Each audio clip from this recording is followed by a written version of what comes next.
নজনা নুশুনা লোক মানুহগালে সংগঠনৰ নেতাসকলে এইবোৰ কিবা এটা আহিলেই খালি প্ৰতিবাদ কৰি থাকিব, আল বাল প্ৰতিবাদে। অলপ চিন্তা কৰিব, বহিৰাজ্যত যিহেতু আমি আছোঁ, আমাক যদি মৃত্যুৰ ভামুকি দিয়ে তেতিয়াহ'লে কোনে ৰিস্ক ল'ব? আপোনালোকেতো আগবাঢ়ি আহিব নোৱাৰিব বহিৰাজ্যলৈ যে আমাক খুব ফুটাই নিব অসমলৈ। চবতে মুখ্যমন্ত্ৰীৰ ওপৰতে জাপি দিব, মুখ্যমন্ত্ৰীয়ে কি কৰিছে। আপোনালোকে বেয়া কাম কৰিব আৰু মুখ্যমন্ত্ৰীয়ে চাই থাকিব নেকি? আৰু নমস্কাৰ।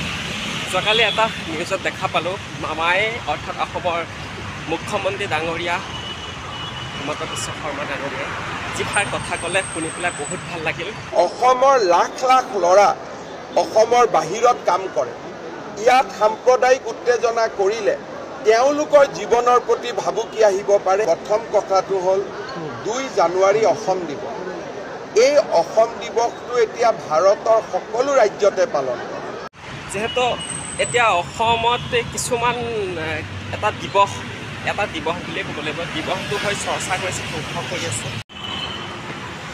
অনেক ধৰণৰ কথাক লৈ চৰ্চা হৈ থাকে অসমত, কিছুমান সংঘৰ্ষ হৈ থাকে। এতিয়া চলি আছে বৰ্তমান বিহাৰ দিৱস।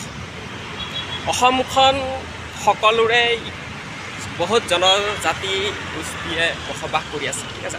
কিছুমান দল সংগঠনে এই প্ৰতিবাদ কৰি আছে যে অসমত বিহাৰ দিৱস পালন কৰিব দিয়া নহ'ব, নহ'লে বোলে শৰাইঘাটৰ দ্বিতীয়খন বন্ধ হ'ব।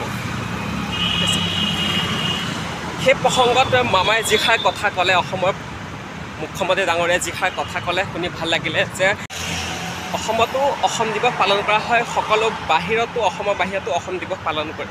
সেই প্ৰসংগতে মামাই ক'লে যে এতিয়া অসমত যদি বিহাৰ দিৱস পালন কৰিব দিয়া নহয়, তেন্তে বহিৰাজ্যত অসমৰ ল'ৰা বহুতো কৰ্মৰত হৈ আছে, তেওঁলোকক যদি এই উদ্দেশ্যে যদি তেওঁলোকক মাৰপিট কৰে।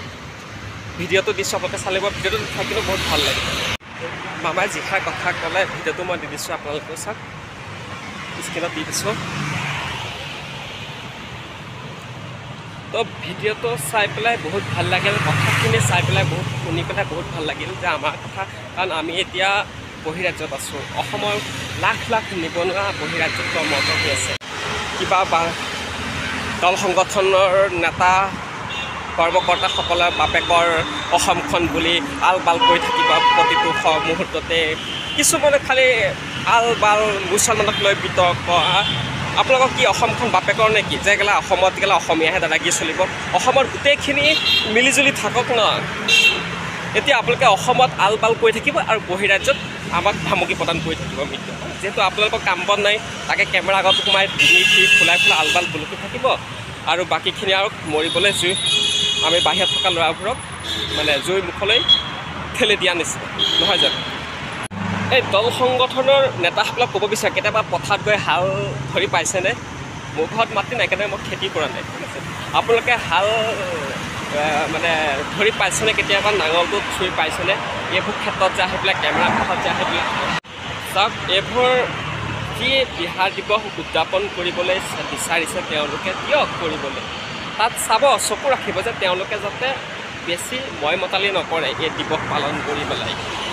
সংগত মামাই যিষাৰ কথা ক'লে শুনি বহুত ভাল লাগিলে, আৰু এজন মুখ্যমন্ত্ৰী হিচাপে দায়িত্বও যে বহিৰাজ্যত যিহেতু অসমৰ আমি সন্তান, অসমৰ সন্তান আজি উপাৰ্জনৰ কাৰণে বাহিৰত আহি পেলাই কৰ্ম কৰিবলগীয়া হৈছে, যিহেতু অসমত সেইখিনি সুবিধা নাই।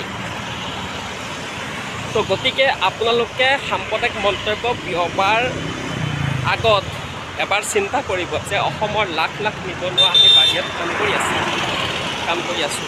তো আমাৰ ওপৰত যদি মৃত্যু ভামুকি প্ৰদান কৰে তেতিয়াহ'লে তাৰ বাবে দায়ী কোন হ'ব? মুখ্যমন্ত্ৰী ডাঙৰীয়াই কৈ আছে, আপোনালোকক স্ক্ৰীণত দেখুৱাই দিছোঁ, চাই লওক।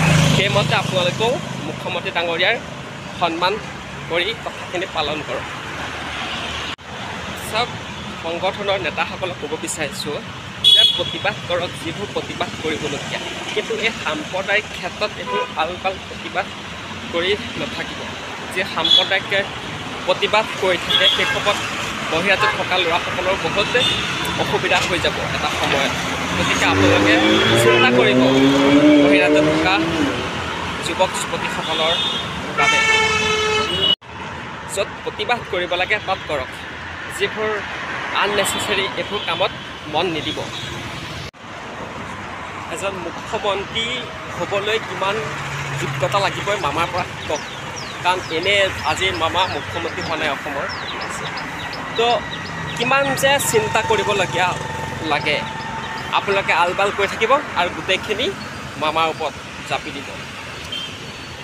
এতিয়া চাওক বহিৰাজ্যতো বাংগালোৰতে হওক, আপোনালোকে চাওক নিজতে কিবা কিছুমান নিউজত দেখা পাইছে চাগে, বহিৰাজ্যতে হওক বহুতখিনি অসমীয়া যুৱক যুৱতীয়ে আমাৰ কিছুমান দিৱস পালন কৰে। এতিয়া বিহু, যেতিয়া হুঁচৰি, বিহু সময়ত হুঁচৰি গাই ঘৰে ঘৰে, কিমান সুন্দৰ এটা পৰিৱেশ হয় বহিৰাজ্যটো। আপোনালোকে যদি যিবোৰ প্ৰতিবাদকাৰীসকল বহিৰাজ্যত ঘূৰি পোৱা নাই এবাৰ ঘূৰিব, আহি চাবহি, হায়দৰাবাদখন এবাৰ আহি চাবহি। আলবাল ঘৰৰ ভিতৰতে সোমাই পেলাই খালি কেমেৰাৰ সন্মুখতে আলবাল প্ৰতিবাদ কৰি সাংবাদিক আহিব আৰু দৌৰি দৌৰি কেমেৰা চলাই যাব, আলবাল এইবোৰ কৰি থাকিব। এবাৰ বহিৰাজ্যলৈ আহি পেলাই চাবহি যে অসমীয়াৰ লোকক কিমান তেওঁলোকে আদৰ সন্মান কৰে। তো এতিয়া বাংগালোৰতো হওক বা হায়দৰাবাদতো হওক, অসমৰ যুৱক যুৱতীয়ে ইয়াত ভাওনা প্ৰদৰ্শন কৰে আৰু বহিৰাজ্যৰ মানুহসকলেও সেই ভাওনা চাই আনন্দ লয়। লগতে যেতিয়া হুঁচৰি, যেতিয়া আপোনাৰ বহাগ বিহু আহিব তেতিয়া ঘৰে ঘৰে হুঁচৰি গায়। তো হুঁচৰি গাবলৈও তেওঁলোকে তামোল পাণ দি সেৱা কৰে, যিখিনি দিব লাগে সেইখিনি কৰে। এতিয়া নজনা নুশুনা লোক মানুহ গালে সংগঠনৰ নেতাসকলে এইবোৰ কিবা এটা আহিলেই খালী প্ৰতিবাদ কৰি থাকিব, আল বাল প্ৰতিবাদে। অলপ চিন্তা কৰিব, বহিৰাজ্যত যিহেতু আমি আছোঁ, আমাক যদি মৃত্যুৰ ভামুকি দিয়ে তেতিয়াহ'লে কোনে ৰিস্ক ল'ব? আপোনালোকেতো আগবাঢ়ি আহিব নোৱাৰিব বহিৰাজ্যলৈ যে আমাক খুব ফুটাই নিব অসমলৈ। চবতে মুখ্যমন্ত্ৰীৰ ওপৰতে জাপি দিব, মুখ্যমন্ত্ৰীয়ে কি কৰিছে। আপোনালোকে বেয়া কাম কৰিব আৰু মুখ্যমন্ত্ৰীয়ে চাই থাকিব নেকি? আৰু মুখ্যমন্ত্ৰীয়ে মানে সমাধান কৰিব। অলপ চিন্তা চৰ্চা কৰিব। বিহাৰ দিৱস কিনো পাতিবলৈ দিয়ক, বিহাৰ দিৱস। সকলো সকলো যিহেতু সকলো আছে অসমত, জনজাতি, নানান ধৰণৰ জনজাতি আছে। অসমখন কাৰো বাপেকৰ নহয়, ইয়াত কোনো সকলো জনজাতিয়ে বসবাস কৰি আছে। ঠিক আছে, এতিয়া সকলো জনজাতিৰ যি তেওঁলোকে উদযাপন কৰিব বিচাৰে সেইবোৰ দিয়ক কৰিবলৈ, সেইবোৰ আলবাল প্ৰতিবাদ কৰি নাথাকিব। তো ইমানখিনি আছিল কৰিবলৈ ক'বলগীয়া।